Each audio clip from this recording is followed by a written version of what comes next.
कालो न जानाति तव जननम्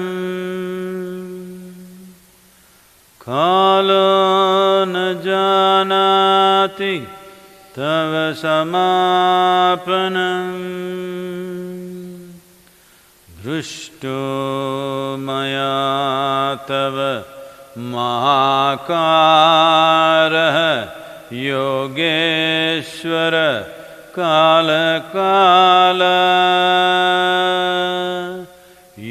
योगेश्वर काल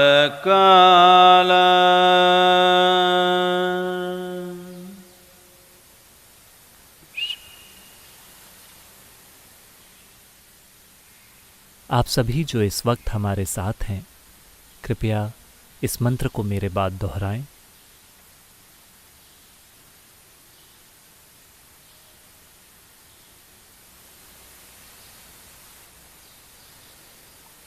योग योग योगेश्वराय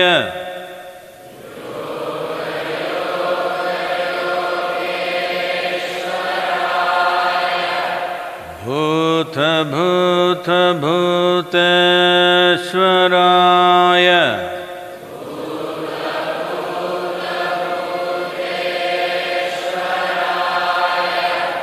काल काल कालेश्वराय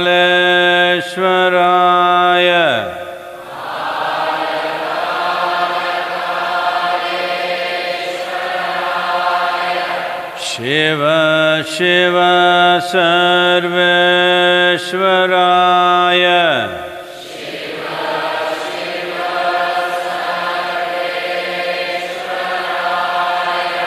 शंभो शंभो महादेवाय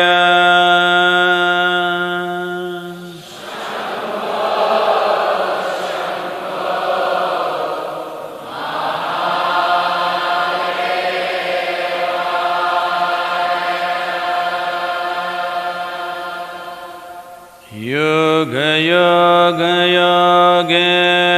योगेश्वराय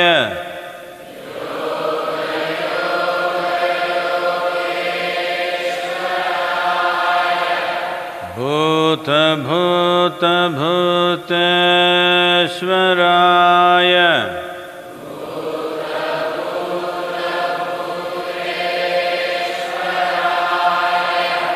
काल काल कालेश्वराय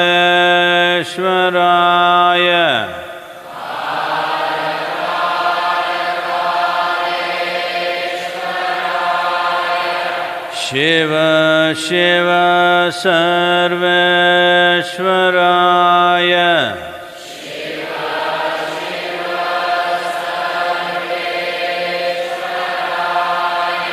शंभो शंभो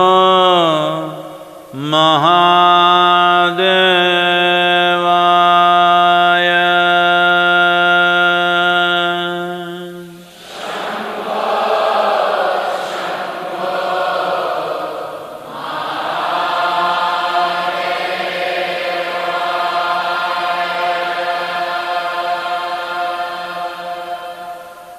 योग योग योगेश्वराय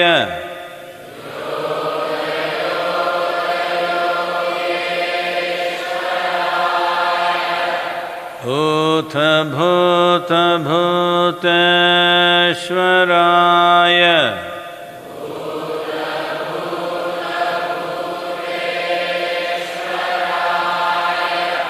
काल काल कालेश्वराय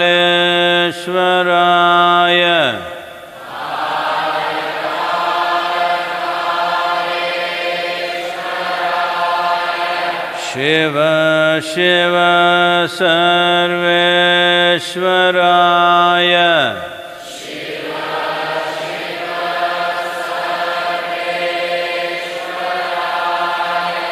शंभो शंभो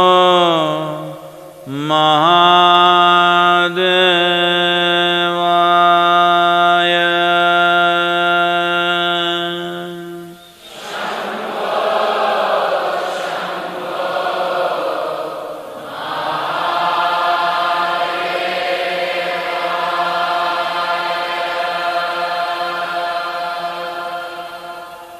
योगयोगयोगेश्वराय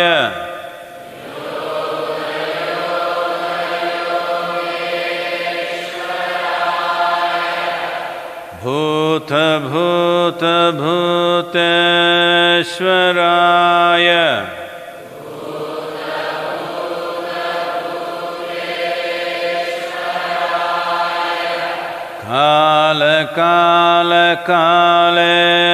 कालकालकालेश्वराय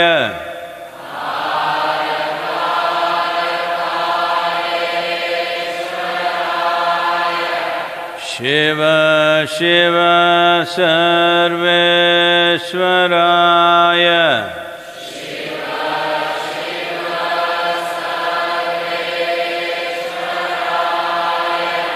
शम्भो शम्भो महादेवाय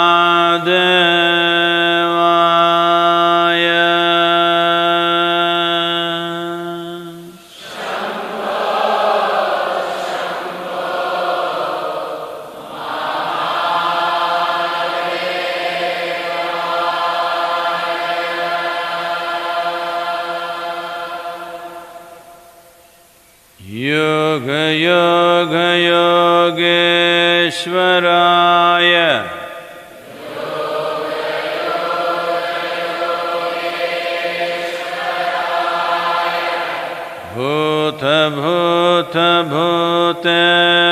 भूतभूतभूतेश्वराय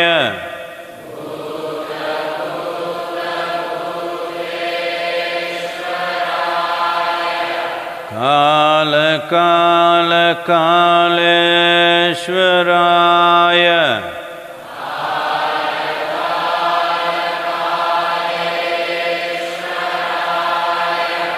शिव शिव सर्वेश्वराय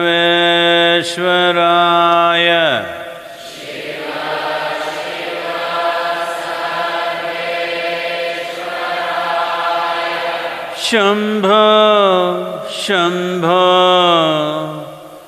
महादेवाय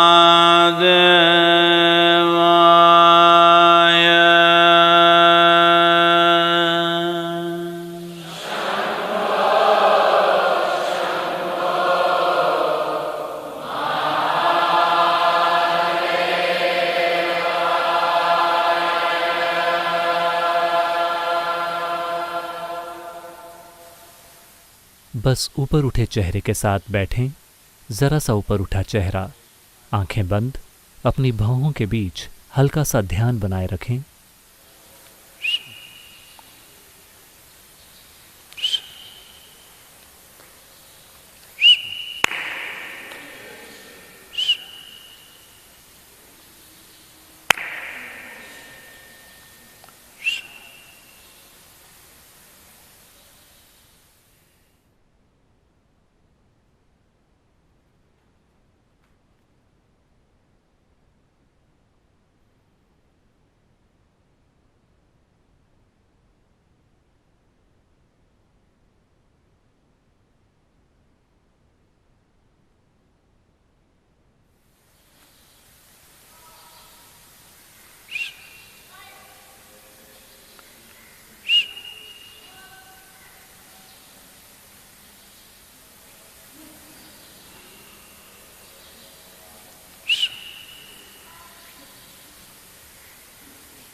कृपया कृपया अपनी आंखें खोलिए।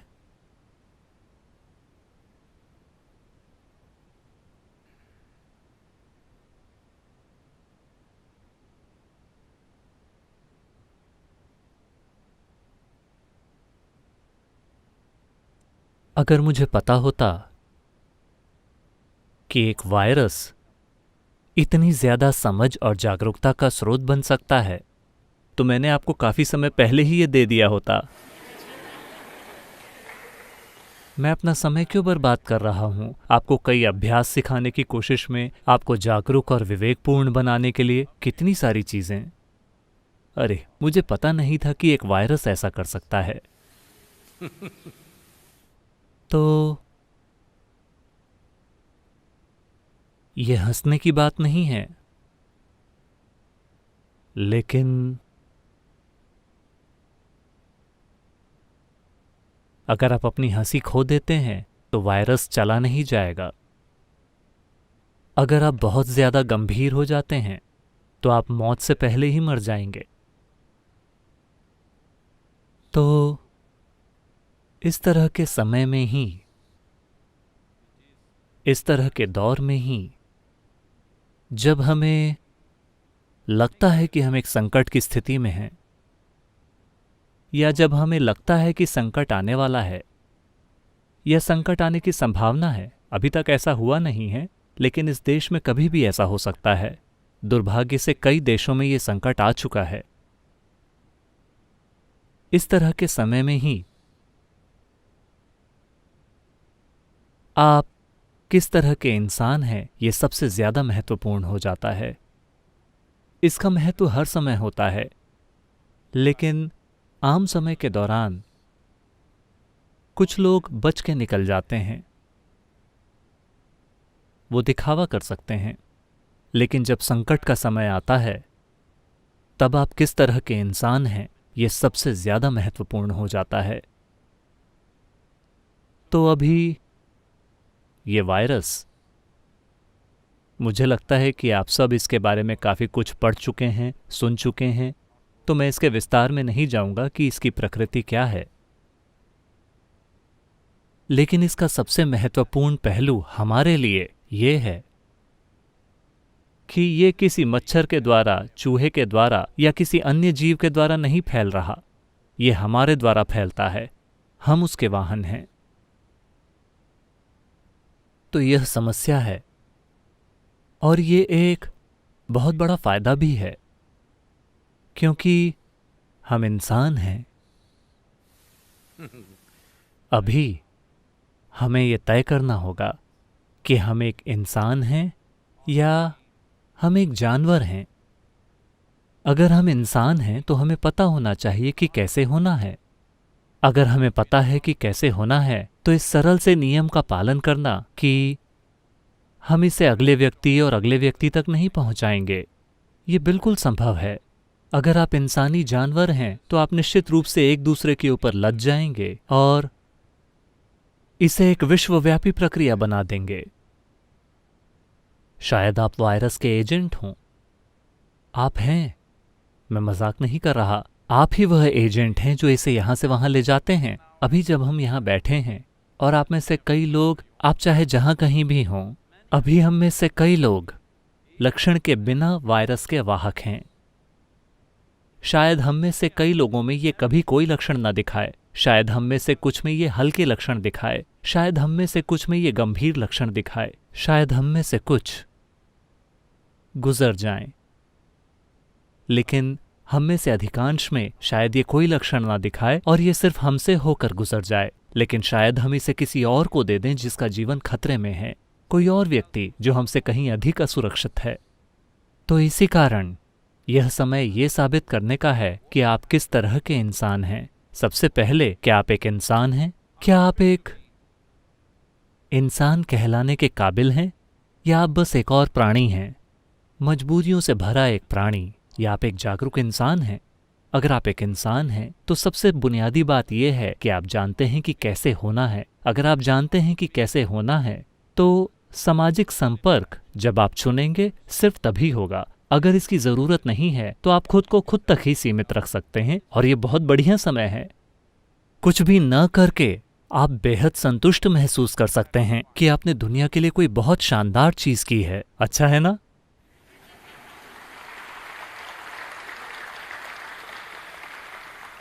इससे पहले कभी आपके पास ये अवसर नहीं था। मैं आपके साथ कई सालों से बात करता रहा हूं कि कैसे कुछ भी न किया जाए। मुझे अलग अलग अभ्यास, शिक्षाएं, तरीके सिखाने पड़े ताकि आप कुछ मिनटों के लिए बैठ सकें कुछ भी किए बिना। लेकिन अब आपके पास एक मौका है कि आप कुछ भी न करके दुनिया की एक बड़ी सेवा कर रहे हैं। देश की सेवा, लोगों की सेवा, मानवता की सेवा। बस कुछ भी न करके आपको इस तरह का एक और अवसर नहीं मिलेगा। आपको इसका पूरा उपयोग करना चाहिए। नहीं, यहां आश्रम के लोग नहीं, मेरे पास आपके लिए काम है। क्योंकि आश्रम के इर्द गिर्द मौजूद 25 से 27 गांवों में करीब 2.5 लाख लोग रहते हैं। इन लोगों को शायद ये पता न हो कि वायरस फैलने की स्थिति में उन्हें क्या करना चाहिए। इसने अभी तक ग्रामीण भारत में प्रवेश नहीं किया है, इसलिए यही समय है कि हम बाहर जाएं और उन्हें शिक्षित करें कि अगर यह ग्रामीण भारत में आता है तो इसका सामना कैसे करें। निश्चित रूप से दक्षिण भारत की ग्रामीण आबादी में इसने प्रवेश नहीं किया है, लेकिन अगले 3 से 7 दिनों में हम ये पक्का करना चाहते हैं कि गांवों में हर कोई इस बात के प्रति जागरूक हो कि उन्हें इससे कैसे निपटना चाहिए, कैसे वे लोगों के बीच सामाजिक दूरी और व्यक्तिगत दूरी बनाए रखें जो वास्तव में इस तरह पास पास ही रहते हैं। तो हम बाहर जाएंगे और कुछ काम करेंगे। अरे वायरस, मैं कैसे कुछ करूंगा? आश्रम के आसपास एक दीवार बनाकर यहीं रहते हैं। नहीं, हम उस तरह के लोग नहीं हैं। हेलो, हम उस तरह के लोग नहीं हैं। अगर जरूरत पड़ेगी तो हम बाहर निकलेंगे और हमें जो करना है वो करेंगे।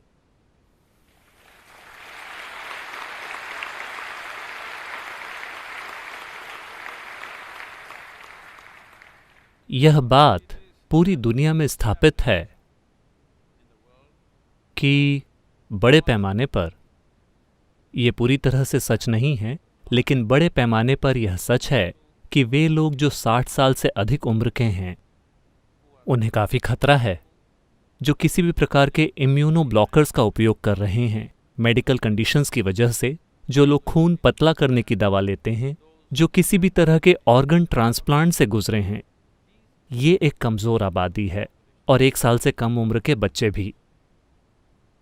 ये पक्का करना हमारा काम है कि लोगों का वह समूह हमारे बीच अच्छी तरह संरक्षित है। मैं चाहता हूं कि आप ये संकल्प लें कि हम ये पक्का करेंगे कि अगले 12 महीनों में, क्योंकि हम 12 महीनों की अवधि के बारे में सोच रहे हैं जिसमें ये वायरस अपना असर दिखा सकता है, इन 12 महीनों में हमारे परिवारों में कोई नहीं, आश्रम में कोई नहीं,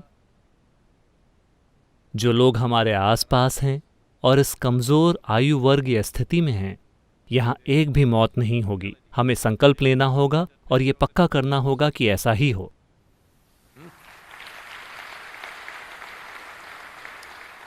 तो आज रात हम एक अभ्यास करेंगे कि हमें क्या करना चाहिए, हमें कैसे ध्यान रखना चाहिए, हमें क्या व्यवस्थाएं करनी होंगी या सुधारनी होंगी ताकि हम ये पक्का कर सकें कि यह समूह सुरक्षित रहे। जो लोग युवा लोगों के समूह में हैं, जो लोग यह झूठा दावा करते हैं कि वो युवा हैं, हम आपके दावे पर जाएंगे क्योंकि ये आपकी घोषणा है। यह कर्फ्यू हमारे द्वारा है, जनता कर्फ्यू। तो अगर आप 60 साल के हैं लेकिन अगर आपने कहा कि मैं 30 का हूं तो हम मान लेंगे। अब हम यह पक्का करने के लिए कुछ व्यवस्थाएं करेंगे और कुछ व्यवस्थाओं को सुधारेंगे ताकि कमजोर लोगों के समूह की अच्छी सुरक्षा हो। ये सबसे महत्वपूर्ण है। युवा लोग शायद कुछ मामूली लक्षणों या शायद थोड़े गंभीर लक्षणों से गुजरेंगे, लेकिन वो आसानी से ठीक हो सकते हैं अगर तुरंत इलाज शुरू हो जाए।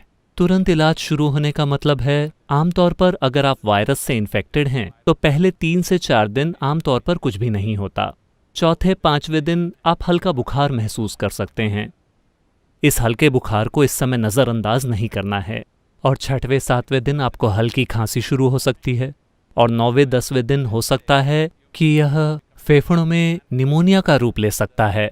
या और भी बदतर फाइब्रॉइड्स। लेकिन जैसे ही आपको हल्का सा बुखार महसूस होता है, आपको तुरंत इलाज के लिए जाना चाहिए। अगर आपकी उम्र 1 साल से लेकर 60 साल के बीच में है, very easily, 99% of the time you recover. तो बहुत आसानी से 99% मामलों में आप ठीक हो सकते हैं। वो सारी साधना और हम अपने जीवन में जिन चीज़ों का ख्याल रखते हैं, जैसे कि हम कैसे खाते हैं, कैसे अपना जीवन जीते हैं, निश्चित रूप से हमारी प्रतिरोधक प्रणाली शहर में रहने वाले ज़्यादातर लोगों से कहीं ज़्यादा मजबूत है, तो हम इससे आसानी से होकर गुजर सकते हैं। लेकिन आपको ये समझना होगा कि इस बारे में कोई विकल्प नहीं है कि वायरस किसके पास आएगा और किसके पास नहीं आएगा। 12 से 18 महीनों में वास्तव में इस ग्रह पर सभी लोग इसका सामना करेंगे। सवाल केवल इतना है कि क्या हम इसे एक बड़ी आपदा बना देंगे या ये एक साधारण से बुखार की तरह निकल जाएगा। ये उन कई चीज़ों पर निर्भर करता है जो हम करेंगे। हम अगले कुछ दिनों में सुझाव देंगे कि आपको हर दिन क्या क्या करना चाहिए। अगर हम वायरस से इन्फेक्टेड हो जाएं तो हमें क्या करना है, लेकिन आबादी के कमज़ोर समूह की सुरक्षा हमें करनी ही होगी। ये सबसे महत्वपूर्ण काम है जो हमें अभी करना है। तो हम इस दिशा में आगे बढ़ेंगे। घबराने की कोई ज़रूरत नहीं है, ज़रूरत है सावधानी की, घबराने की नहीं। सबसे बढ़कर ये दिखाने के लिए पर्याप्त डेटा मौजूद है कि अगर कोई व्यक्ति उत्साह से भरा है, खुश है और बढ़िया महसूस कर रहा है, तो उसकी रोग प्रतिरोधक प्रणाली हमेशा उन लोगों की तुलना में बेहतर स्तर पर काम करती है जो उदास हैं और किसी चीज़ के बारे में चिंतित हैं।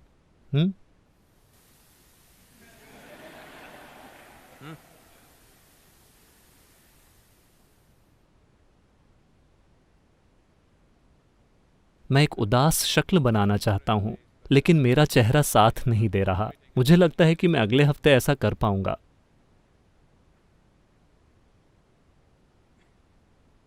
क्योंकि आपसे गंभीर होने की उम्मीद की जाती है। अगर परिस्थिति गंभीर है, हमें समझना होगा, परिस्थिति गंभीर है, लेकिन जरूरी नहीं है कि आप गंभीर हो जाएं। और ये महत्वपूर्ण है। मैं गंभीर नहीं हूं, क्या इसका ये मतलब है कि मैं कुछ भी करने लगूंगा? नहीं, मैं सिर्फ खुश रहूंगा, जिम्मेदारी से पेश आऊंगा, समझदारी से काम करूंगा। और आप ऐसे ही बनने जा रहे हैं। हेलो,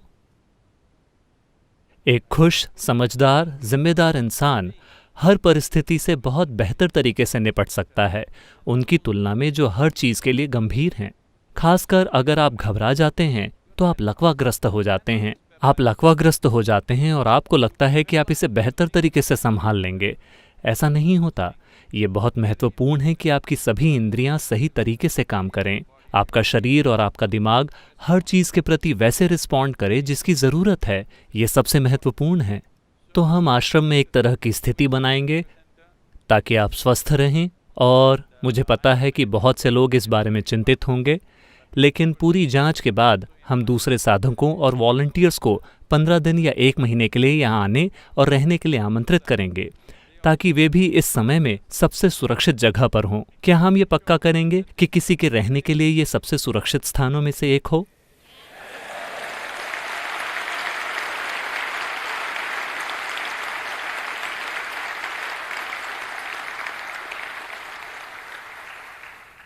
तो आप में से वो लोग जो अभी बाहर हैं और कल सुबह ही यहाँ आने की सोच रहे हैं, हम आपको एक निश्चित समय के लिए एक अलग कमरे में क्वारंटाइन में रखेंगे। लेकिन हम क्वारंटाइन को भी थोड़ा मज़ेदार बना देंगे। क्वारंटाइन का मतलब अस्पताल के बिस्तर पर उदास बैठना नहीं है। क्वारंटाइन का मतलब है सिर्फ ये पक्का करना कि आप इस वायरस को किसी और को ना दे दें। अगर आपको इन्फेक्शन हो जाता है तो इससे इसी शरीर में निपटें, इसे और लोगों को न दें। बस यही करना है। और देश में वास्तव में ये अद्भुत है। मुझे पता है कि प्रधानमंत्री जी ने 2 दिन पहले ही एक समर्थन मांगा था, और जिस तरह से देश ने समर्थन किया है वो शानदार है। सड़क पर एक भी आदमी नहीं दिखा पूरे देश में।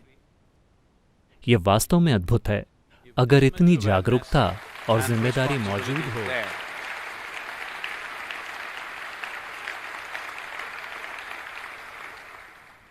अगर हर देश में इतनी जागरूकता और जिम्मेदारी हो, अगर हर देश में वहाँ की जनता इस तरीके से रिस्पॉन्ड करने लगे, तो हम वायरस से निपट लेंगे। ये कोई बड़ी बात नहीं है, लेकिन अगर वे इसका पालन नहीं करते तो ये कोई मजाक नहीं है। अगर आंकड़े बहुत अधिक बढ़ जाते हैं, अगर ग्राफ इस तरह बढ़ता है, तो जिस तरह की आपदा आएगी, कुछ वैज्ञानिक और डॉक्टर कह रहे हैं कि ये 10% आबादी का सफाया कर सकता है। हम नहीं चाहते कि ऐसा हो, इसलिए ये बहुत महत्वपूर्ण है कि हम में से हर कोई जिम्मेदारी से बर्ताव करे। यही नहीं, अगर हम इससे इन्फेक्टेड या किसी ऐसे व्यक्ति के संपर्क में आते हैं जो बीमार लग रहा है, शायद वे बीमार न हों, क्या आप ठीक हैं? वे बीमार लग रहे हैं, अगर ऐसा कुछ होता है तो आप तुरंत क्लिनिक जाएंगे और अपनी जांच करवाएंगे। इस तरह की सावधानी हमें बनाए रखनी है। मैं चाहता हूं कि आप ये समझ लें कि ये एक लंबी दौड़ है। ये 3 दिन या 7 दिन या 15 दिन में खत्म नहीं होगा। हम 15 दिनों में इसके चक्र को तोड़ने और इसके फैलाव को रोकने का प्रयास कर रहे हैं, लेकिन ये खत्म होने वाला नहीं है। ज्यादातर वैज्ञानिक कह रहे हैं कि ये करीब 12 से 18 महीनों तक चलेगा, इससे पहले कि हमारा शरीर इस वायरस को संभालना सीख पाए। पहली बात तो ये है कि वायरस आपको मारना नहीं चाहता। मैं चाहता हूं कि आप ये समझें, ये आप हैं जो मर जाते हैं, क्योंकि वायरस के लिए आप एक घर हैं। आप उनका घर हैं, वो यहां रहना पसंद करते हैं और निश्चित रूप से वे दूसरे घरों में भी जाना चाहते हैं अपने क्षेत्र का विस्तार करने के लिए, लेकिन वे ये नहीं चाहते कि आप मर जाएं, क्योंकि अगर आप मर जाते हैं तो एक शरीर चला गया। तो उनका हत्या करने का कोई इरादा नहीं है। बात बस इतनी है कि अगर आपके शरीर में उनसे लड़ने के लिए ज़रूरी एंटीबॉडीज़ नहीं हैं, अगर आपके पास उनसे निपटने के लिए प्रतिरोधक क्षमता नहीं है, तो दुर्भाग्य से आप मर जाते हैं। तो उस वजह से जान का खतरा अभी हमारे सामने एक चुनौती है। अगर ये सिर्फ फ्लू होता तो हम परवाह नहीं करते, लेकिन दुनिया भर में जो जानें गई हैं, मुझे लगता है कि ये संख्या करीब 9,000 लोगों के आसपास है।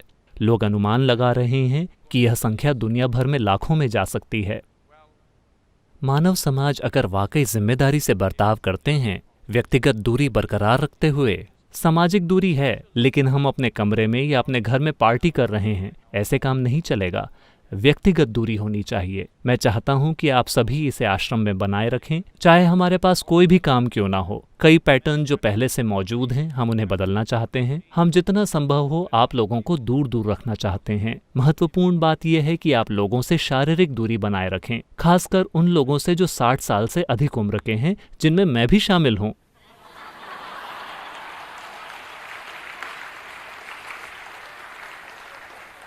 मुझे इस तरह का विशेषाधिकार कब मिला? तो कई चीजें हैं जो हम कर सकते हैं। सबसे पहले है अपनी प्रणाली को मजबूत करना, अपनी साधना को मजबूत करना, अपनी आध्यात्मिक प्रक्रिया को मजबूत करना। और आश्रम में ऐसी कई चीजें हैं जिन्हें हम सिर्फ इसलिए नहीं कर पाए क्योंकि पिछले 15 से 20 सालों से हम हफ्ते के 7 दिन ऑन द फ्लाई रहे हैं। रुककर किसी भी चीज में मौजूद रहने के लिए एक भी दिन नहीं था। इसलिए मुझे ऐसा लगता है कि ये ऐसी कई चीज़ों में भाग लेने का समय है जिन पर ध्यान देने की ज़रूरत है, लेकिन हम ध्यान नहीं दे पाए। तो चलिए इस समय का उपयोग करते हैं और एक बेहतर इंसान के रूप में इससे बाहर आते हैं। ये बहुत महत्वपूर्ण है और कई सरल से अभ्यास हैं जो हम आपको हमेशा से बताते रहे हैं। हमने आपको इस तरह से बताया था, लेकिन आप ऐसे करते हैं। हेलो, वे सभी लोग जो मुझे अमेरिका में बैठकर देख रहे हैं, वे सभी जो कई बार मुझसे पूछते हैं, सद्गुरु मेरी झप्पी कहाँ है? मैंने अपनी जेबों में देखा, वो वहां नहीं थी। ये अच्छा है, सिर्फ वायरस के कारण नहीं। ये बहुत अच्छा है। ये बहुत अच्छा है क्योंकि गैर जरूरी शारीरिक संपर्क एक आध्यात्मिक साधक के लिए बिल्कुल भी अच्छा नहीं है, क्योंकि ये एक बंधन बना देता है, शारीरिक बंधन, जो बेमतलब छोटी चीज़ों को कठिन बना देता है।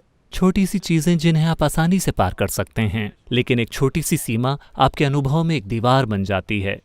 एक सीमा जिसे आप आसानी से पार कर सकते हैं, वो एक बड़ी दीवार बन जाती है जिसे आप पार नहीं कर सकते। तो हम एक प्रोटोकॉल देंगे और हम उन सब के लिए भी यह शुरू करेंगे जो यहाँ हैं, और आप सभी, आप चाहे जहाँ कहीं भी हैं, अगर आप अपना नाम देते हैं और अगले 24 घंटों में साधना के लिए रजिस्टर करते हैं, तो आप जिस भी टाइम जोन में हैं उसके अनुसार सही समय पर हम आपके लिए निर्देशित साधना करवाएंगे, ताकि आप यह जान सकें कि दिन भर में क्या करना है।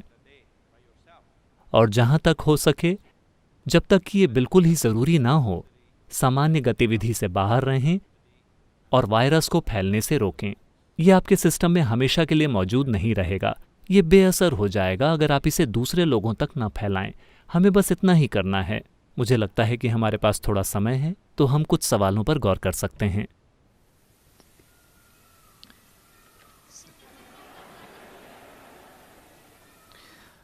पक्षियों को इंतजार करना होगा, क्योंकि ये बर्ड फ्लू नहीं है। ये हमारा काम है, ठीक है? नमस्कारम सद्गुरु। सोशल मीडिया पर कई सवाल आए हैं। पहला सवाल कुणाल का है। नमस्कारम सद्गुरु, ये एक अभूतपूर्व स्थिति है और इस समय हर कोई हैरान है, केवल हमारे देश में ही नहीं बल्कि दुनिया भर में। क्या आपको लगता है कि दुनिया का अंत करीब है?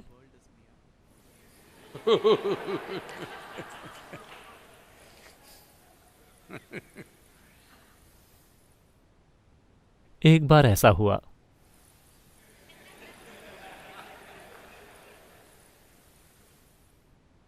दो प्रचार करने वाले पादरी एक बोर्ड के साथ खड़े थे, अंत करीब है।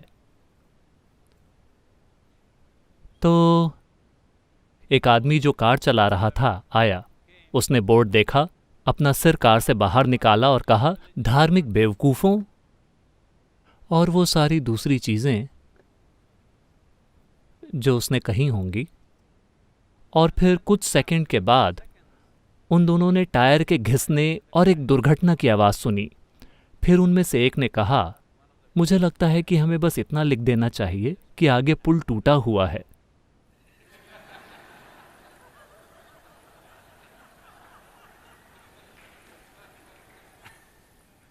तो हम बस ये कह रहे हैं कि जिम्मेदारी से व्यवहार करें, ये बीत जाएगा।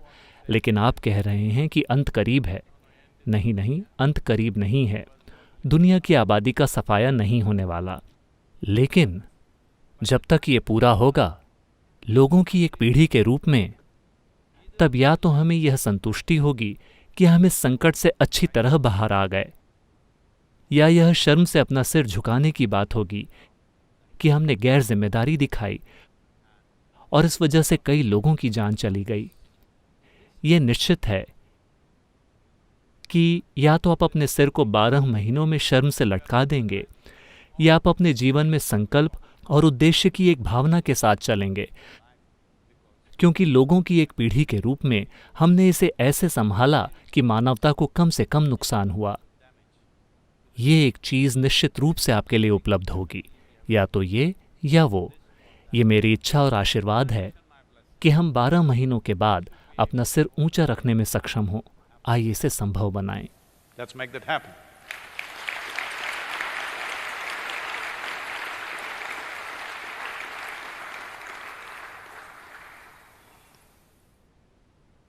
दो मिनट और हैं। अगला सवाल सुप्रजा का है। नमस्कारम सद्गुरु, मेरे पिता एक डॉक्टर हैं और वे 68 साल के हैं। मैं समझती हूँ कि उन्हें अपने कर्तव्यों को पूरा करने की ज़रूरत है, लेकिन एक बेटी होने के नाते मैं उनके स्वास्थ्य के लिए भी बहुत डरती हूँ। कृपया मुझे बताएं कि मैं इस डर को कैसे दूर करूं। इस समय एक डॉक्टर होना एक बेटी होने से ज़्यादा महत्वपूर्ण है। तो डॉक्टरों को डॉक्टर के कर्तव्य बेटी की चिंताओं से पहले आते हैं। मैं आपकी चिंता की सराहना करता हूं और उसे महत्व देता हूं, लेकिन ये बहुत महत्वपूर्ण है कि हर कोई वो करने के लिए तैयार रहे जो वो करने में सक्षम है। ऐसा नहीं है कि सभी इलाज करने वाले इन्फेक्टेड हो जाएंगे या इससे आहत होंगे। पर्याप्त सावधानी बरतनी चाहिए। सावधानी केवल उनकी तरफ से नहीं, बल्कि रोगी और दूसरे लोग भी जो उनके पास आते हैं, वे कैसा व्यवहार करते हैं और क्या करते हैं। बस इस डर से कि मुझे भी इन्फेक्शन हो सकता है, आप अपने डॉक्टर को पकड़ के रखना चाहते हैं। ये सही तरीका नहीं है। ये बहुत महत्वपूर्ण है कि हर कोई अपनी जिम्मेदारी निभाए। विशेष रूप से वे लोग जो यहाँ हमारी सेवा करने के लिए मौजूद हैं, हमें उनके जीवन को नुकसान नहीं पहुंचाना चाहिए। यह हर नागरिक की जिम्मेदारी है कि आप गैर जिम्मेदाराना तरीके से मेडिकल प्रोफेशनल्स को इन्फेक्शन न पहुंचाएं जो हमें सेवा देने के लिए बाहर हैं।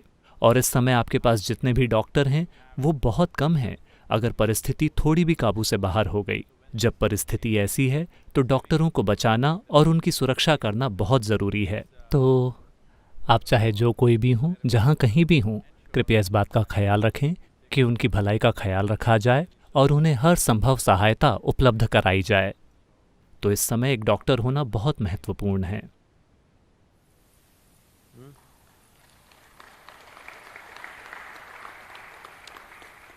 तो हम कल 6 बजे फिर से आपके साथ होंगे। देखते हैं कि सवालों का जवाब देने के अलावा हम और क्या कर सकते हैं, और हम एक साधना कार्यक्रम शुरू करेंगे उन सभी लोगों के लिए जो इसे करना चाहते हैं। क्या रजिस्ट्रेशन करवाने की सुविधा मौजूद है? वे अगले कुछ घंटों में एक विधि स्थापित करेंगे, और अगर आप रजिस्टर करते हैं तो हमारे पास आपके लिए एक निर्देशित साधना होगी। अगर आप घर में खोया हुआ महसूस कर रहे हैं, कैसा रहेगा? लोग कहते हैं होम स्वीट होम। अब हम कह रहे हैं 2 हफ्तों के लिए घर पर रहिए, और आप कह रहे हैं कि यही सबसे बड़ी समस्या है। मुझे नहीं पता था कि ये इतनी भयानक जगह है। अगर वो एक भयानक जगह है तो ये समय है कि आप इसे एक अद्भुत जगह में बदल दें। आपको 15 दिन मिल गए हैं।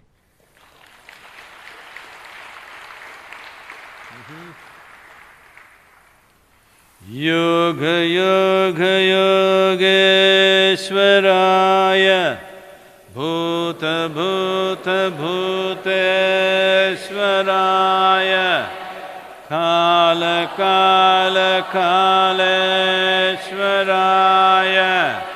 शिव शिव सर्वेश्वराय शंभो शंभो महादेवाय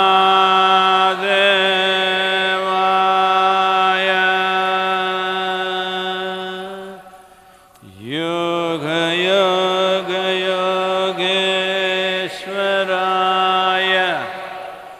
भूत भूत भूतेश्वराय काल काल कालेश्वराय शिव शिव सर्वेश्वराय शंभो शंभो महा